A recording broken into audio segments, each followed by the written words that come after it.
Hoje eu vou falar sobre um assunto interessante, né, sobre a terminologia específica, né, alguns termos que quem trabalha e está acostumado com essa situação vê no dia a dia, e muitas vezes podem parecer termos cujo significado, para aqueles colegas que já não têm essa atuação cotidiana, significados mais conturbados, mais obscuros. Hoje mesmo, no caso do escritório que a gente está estudando, uma execução, compareceu, né, um executado que a gente conhece, sabe da malícia dele, ele simplesmente veio alegar agora no processo que houve uma falha, uma irregularidade, talvez uma nulidade na citação. Ele não nega que a citação, a carta chegou no edifício dele, não é? Até aqui em Brasília mesmo, ele não nega isso, que chegou no edifício dele, foi recebido pelo zelador. Ele alega que ele não mora no apartamento dele, mas sim no apartamento da sogra, que seria outro apartamento. Ocorre, porém, que a gente pesquisando ali o processo, a gente descobriu que em outra ação, que tem várias execuções contra ele, ele mesmo indica o endereço. E ele mesmo foi citado pessoalmente por oficial de justiça nesse apartamento que a gente apontou nessa ação. Então, vai ficar uma situação muito complicada para ele no processo. Vocês concordam? Eu não acredito que ele vai conseguir aí, né? Diz que quem não recebeu foi ele. Obviamente que não foi ele, porque nos edifícios quem recebe são os zeladores, né? Aí tem que ser encaminhado para os apartamentos. O que acontece é o seguinte, né? Vai cair aí, a gente já está alegando uma litigância de má-fé, né, pessoal? Uma litigância de má-fé, porque se ele foi citado por oficial de justiça em novembro do ano passado, nesse mesmo endereço, como é que ele diz que não mora lá? O que a gente tem que pensar e qual é a dificuldade aí na hora de lidar com essa terminologia, né? A gente sabe que os tribunais superiores, eles são super exigentes na hora de examinar o mérito dos nossos recursos, na hora de adentrar o mérito dos recursos especiais e extraordinários.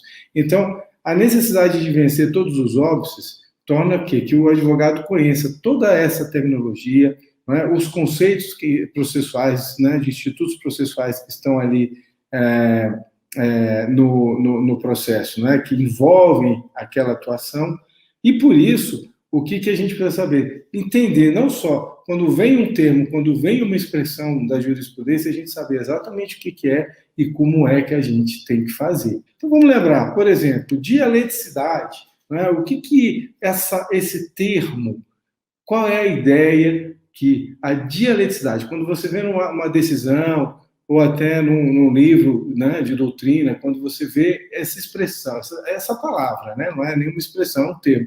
Dialeticidade, pessoal, o que vem na cabeça aí de vocês, né? O que você pensa? A dialeticidade, hoje, ela está muito presente no processo civil, muito presente. E, inclusive, no sistema anterior, não é? Ela era muito exigida das partes, muito exigida das partes. Mas agora, ela também começa, né, com esse novo CPC, o de 2015, ela vem com uma força muito maior e uma cobrança também aos membros do Poder Judiciário, aos julgadores. E o que significa esse princípio aí? Não é? A dialeticidade, ele traz o quê? Traz a ideia já de diálogo, não é? De conversa sobre um determinado, um específico ponto, não é? De uma questão que está sendo debatida ali naquela causa. Então, a dialeticidade, ela impõe às partes, impõe aos juízes a efetiva leitura das peças do processo, a efetiva leitura de tudo que tem ali naqueles autos, antes de se manifestar, para que não se manifeste no processo de uma maneira padronizada, não é? Para que os advogados não usem petições padronizadas, nem mesmo os juízes. Petições que serviriam para qualquer tipo de processo. Não é isso que deseja o legislador e que desejou ao editar o novo CPC. Quem aí lembra, né, e sabe da súmula 182 aí do STJ, não é, que é uma súmula muito importante. O que ela diz? Não é? Que aquele agravo que não ataca especificamente os fundamentos da decisão agravada, ele nem é conhecido, o agravo, tá? O agravo em RESP, o agravo em RR. E isso acabou vindo também para o CPC. O 932 fala muita coisa interessante. Ó. 932, inciso 3. Incumbe ao relator não conhecer de recurso inadmissível, prejudicado ou que não tenha impugnado especificamente os fundamentos da decisão recorrida. Então, o que acontece?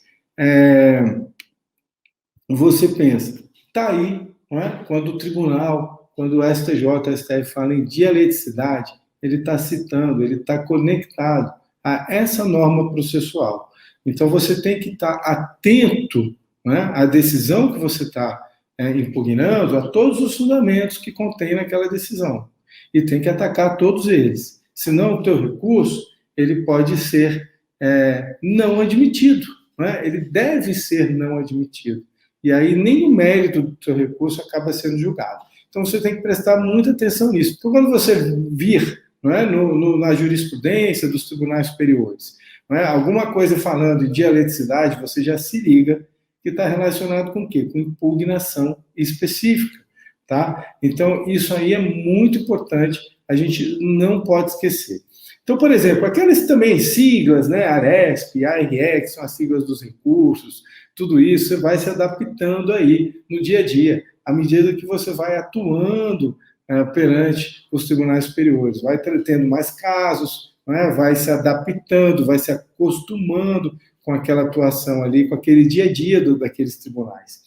Outra questão, por exemplo, que eu queria lembrar aqui para vocês. Não é? Então, por exemplo, só para lembrar, e eu vou até ver se eu consigo, ó, olha aqui, ó, que interessante, falando da dialeticidade. Né? Pacífica é a jurisprudência desta corte, no sentido de que a súmula desta corte é o STJ, tá? De que a súmula 283 do STF prestigia o princípio da dialeticidade. Por isso, não se limita ao recurso extraordinário. Também incidindo, por analogia, no recurso ordinário. Ele está falando aqui do recurso ordinário e mandado de segurança, tá, pessoal? Quando o interessado não impugna especificamente fundamento suficiente para a manutenção do acórdão recorrido. Então, aqui é o agravo aqui no RMS, agravo no RMS, agravo regimental no RMS 30555 de Minas Gerais, relator ministro Og Fernandes, uma decisão um pouquinho mais antiga, de 2012, tá? Agosto de 2012. E aí ele segue aqui, ó. Deveria a parte ter rebatido os fundamentos determinantes dos julgados apontados como precedentes, com a demonstração de que eles não se aplicam ao caso concreto, ou de que há julgados do STJ contemporâneos ou posteriores em sentido diverso. Então, vamos lá. O que ele está dizendo aqui? Né? Olha só que interessante, gente. Como é que a gente tem que ter essa conversa no processo? E isso é uma questão muito importante. Estou até devagar hoje aqui, tranquilo, porque eu quero que vocês realmente assimilem o que eu estou passando para vocês aqui hoje, tá? Isso é muito importante. A gente vê todo dia a gente errando nisso daí. Então, olha só o que acontece. Você pega aqui o que ele fala na segunda parte, né? Quando ele vem aqui e fala do... Deixa eu só pegar aqui de novo. E ele fala, ó, deveria a parte ter rebatido os fundamentos determinantes dos julgados apontados como precedentes, com a demonstração de que eles não se aplicam ao caso concreto, ou de que há julgados do STJ contemporâneos ou posteriores em sentido diverso. Então, olha só que interessante. Por que ele está falando isso aqui? Isso aqui que ele está dizendo? Como é que você rebate aquele tipo de decisão, né, aquele tipo de decisão em que o STJ, o STF, principalmente o STJ, aí no caso do cotejo analítico, né, quando você faz um recurso especial por dissídio pretoriano, dissídio jurisprudencial, e vem, por exemplo, ou despacho de admissibilidade, não é? Ou o próprio ministro ali no STJ dizer, olha, não há, né, as causas, não há dissídio, eu não conheço do recurso porque o dissídio não foi demonstrado.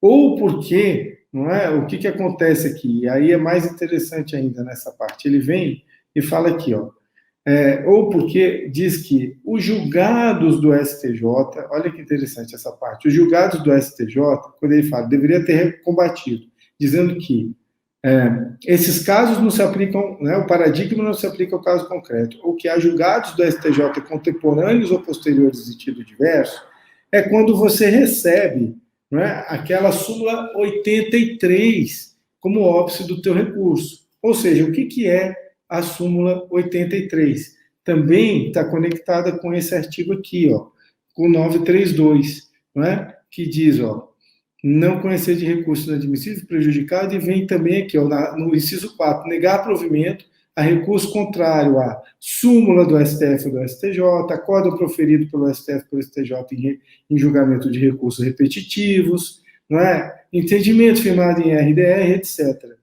Então, como é que você vai combater um tipo de argumento desse, que normalmente os tribunais usam aí a súmula 283? O único jeito de você combater isso é você dizer o seguinte: olha, esses acordos que estão sendo apontados como a jurisprudência fixa aí do STJ, que seria de acordo com o acórdão recorrido, não é? Ou eles não representam mais essa jurisprudência, há julgamentos mais recentes em sentido contrário, ou o meu caso não se adequa à hipótese desses julgamentos. Né? Não é o mesmo caso, não são hipóteses semelhantes ou idênticas. E por isso, a aplicação desses precedentes, né, o uso desses precedentes como argumento para a negativa da subida do meu RESP ou do meu RE, não é um fundamento válido.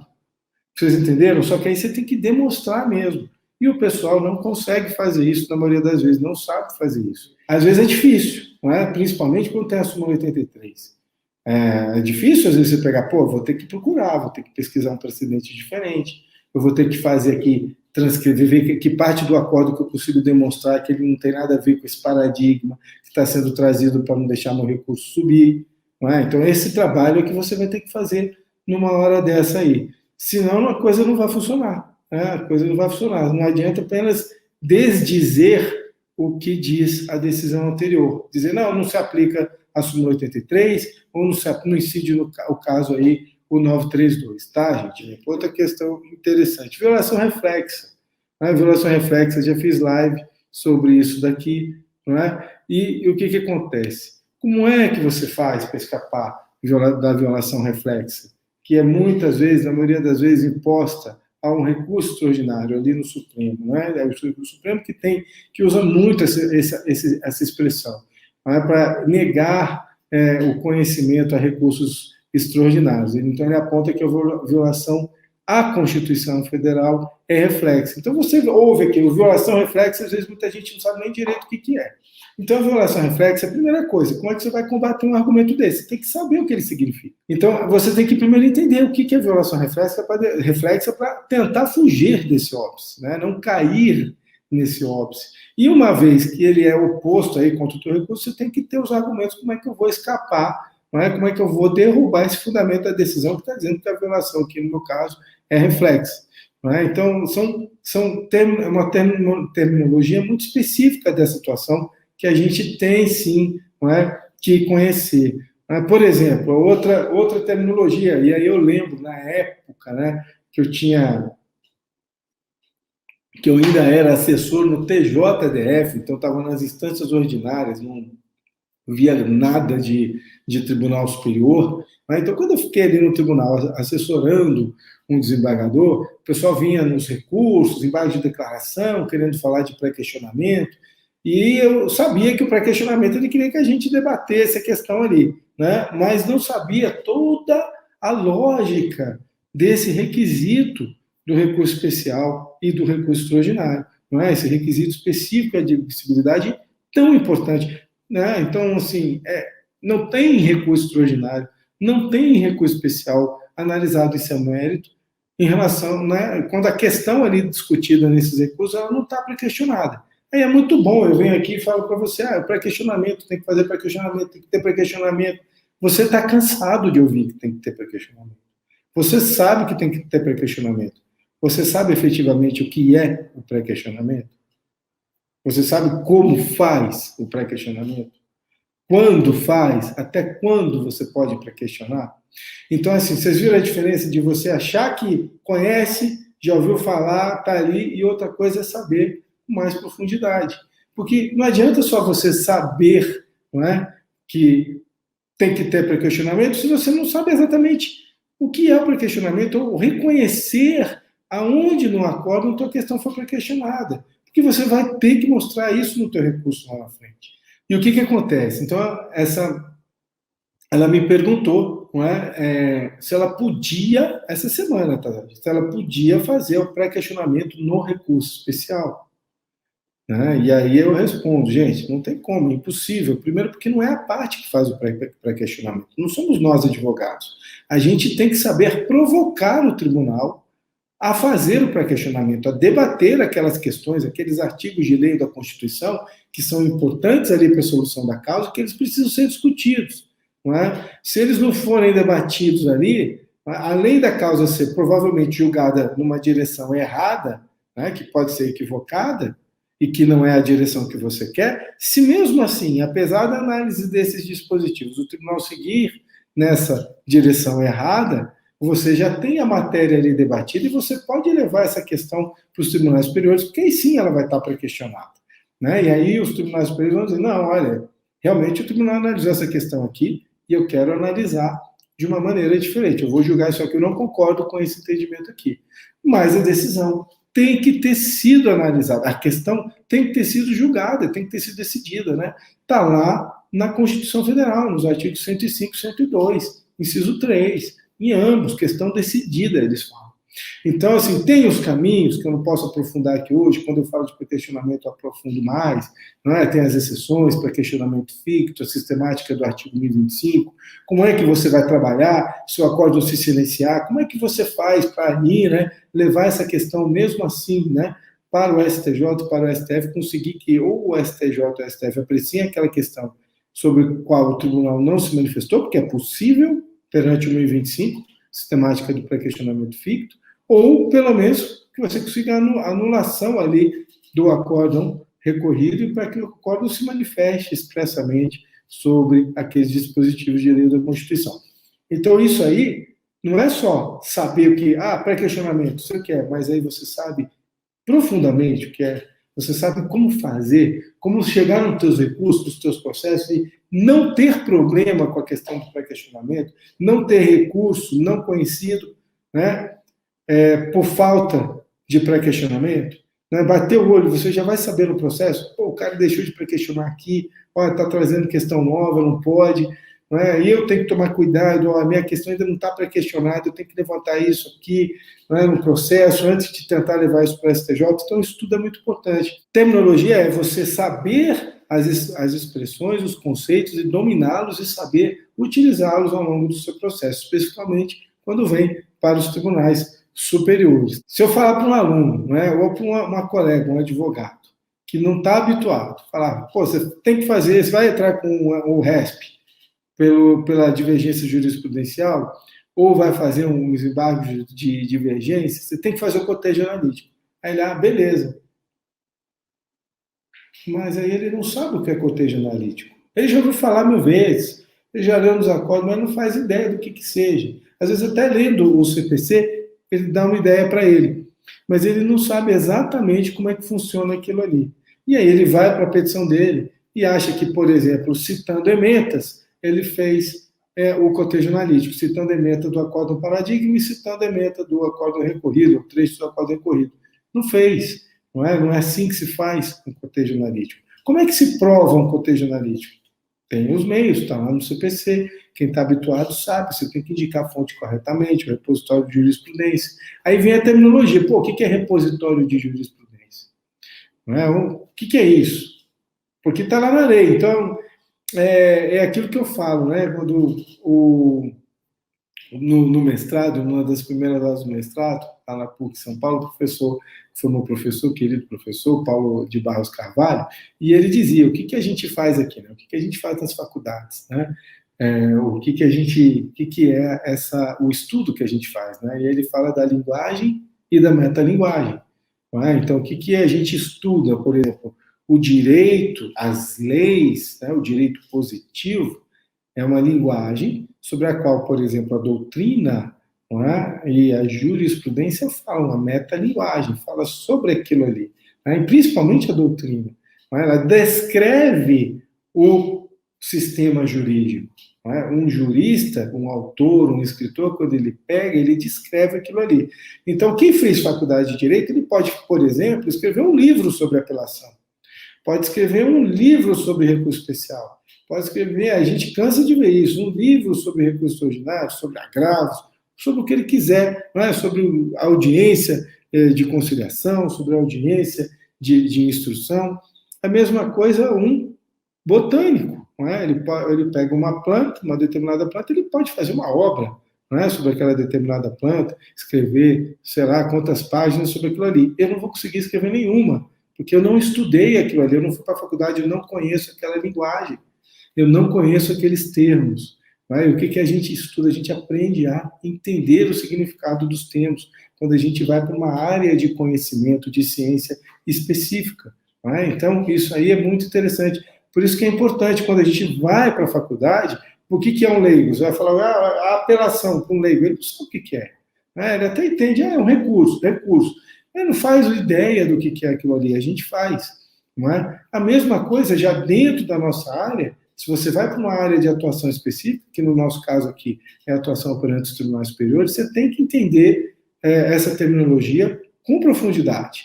Não é? Tem que entender e saber trabalhar com esses conceitos aí. Senão você realmente não consegue executar, né, fazer um bom trabalho. E lembrando aqui, por fim, eu vou falar um pouquinho do esgotamento de instância, que é outra coisa importante, outro requisito, tanto do RE como do RESP. Então você tem que tomar cuidado. O que é esgotamento de instância? Não caber mais um recurso ali ordinário no âmbito ali daqueles tribunais, né, das instâncias ordinárias. Você já esgotou, você entrou com todos os recursos possíveis. Então, aí sim, as portas para o STF, para o STJ, até brincando aqui com o nome dos nossos canais, elas se abrem para o seu processo. Antes disso, elas não se abrem. E a gente vê todo dia colegas errando, não é? Fazendo recursos extraordinários ou especiais de decisões monocráticas dos desembargadores nos tribunais de justiça, dos tribunais regionais federais, não provocando a decisão do colegiado. Gente, tribunal é colegiado, tá? Colegiado. Então, recurso especial extraordinário, em regra, né, principalmente o especial, é decisão de tribunal, tá, pessoal? De tribunal. Tem que ter o colegiado. No extraordinário tem algumas exceções, né, que cabe decisão contra a decisão do juiz, cabe o RE. É obrigatório, a pergunta é essa, é obrigatório que o acórdão cite o número do artigo ferido em decisão de pré-questionamento, embargo de declaração? Ah, tá, eu entendi. Você está perguntando se precisa estar ali expresso no acórdão os números dos artigos, né, que são tidos como pré-questionados. O que você tem que entender aí, Gilberto? Um artigo de lei é uma norma, tá? É uma norma. Então você pega, por exemplo, vamos pegar aqui uma norma aqui do CPC mesmo, não é? Então eu vou pegar aqui, eu estava falando hoje da citação, não é? Então vamos ver se eu pego aqui alguma coisa da citação. O que ele diz aqui, ó? Das cartas, das intimações, das nulidades, deixa eu ver se eu pego aqui, ó. Então vamos pegar aqui.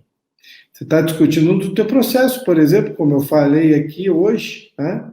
Um exemplo, citação. Então, por exemplo, citação 238. Citação é o ato pelo qual são convocados o réu, o executado ou o interessado para integrar a relação processual.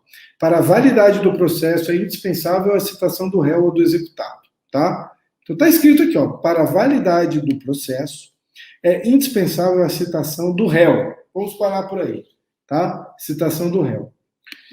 Se o acórdão, tá? Se o acórdão vem e fala, para a validade do processo, não é indispensável a citação do réu ou do executado, vocês concordam que ele está contrariando o 239 e está tratando dessa matéria aí? Então, se o acórdão não vem e fala, né? Ao contrário do que diz o 239 do CPC, ele diz que para a validade do processo é Não é indispensável a citação do réu, que pode correr a revelia. Estou dando um exemplo bem absurdo aqui, só para vocês entenderem. Mas não cita o número do artigo.